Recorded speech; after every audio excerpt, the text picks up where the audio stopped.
And Tropical Storm Debby is now stalled and hours away from making a second landfall. The slow-moving storm is dumping more than a foot of rain on parts of Georgia and South Carolina. Officials say it could be a once-in-a-thousand-year storm and is now blamed for at least 6 deaths.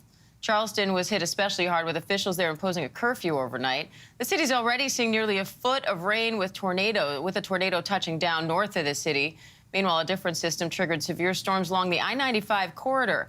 Heavy rain hammered New York and New Jersey, leaving many roads underwater. Our extreme weather team has it all covered. ABC's Morgan Norwood is in New York City. Victor Kendo's in Moncks Corner, South Carolina.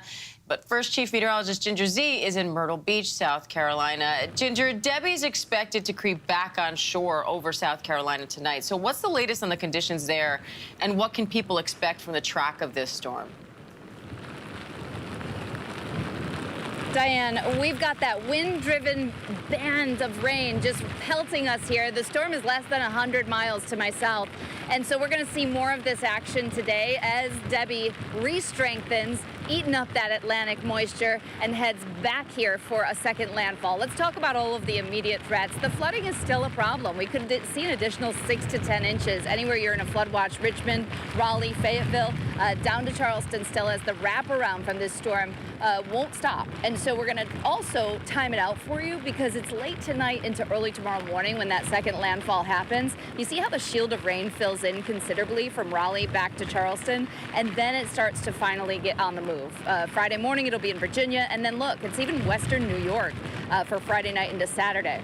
Now, we will still have that flood threat, that elevated or significant risk for flooding. Syracuse is in it, even Burlington, Vermont. So don't sleep on this as we go into the early part of the weekend, even in New England.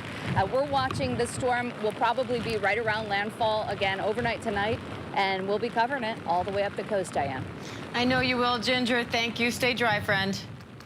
And let's go to ABC's Victor Kendo in Moncks Corner, South Carolina, where a tornado touched down overnight. Victor, what's it like there now? Well, Diane, the rain is starting to come down just a little bit here in Moncks Corner, about 45 minutes north of Charleston.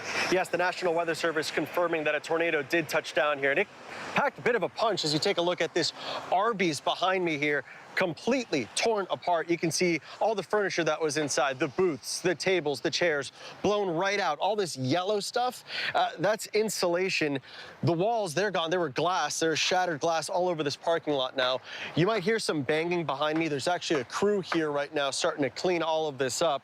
Some of the neighboring businesses, they sustained some damage as well, but this is far and away the worst of it, Diane. You know, these little tornadoes that can flare up in these storms, just another example, a reason why it's so important to heed the warnings.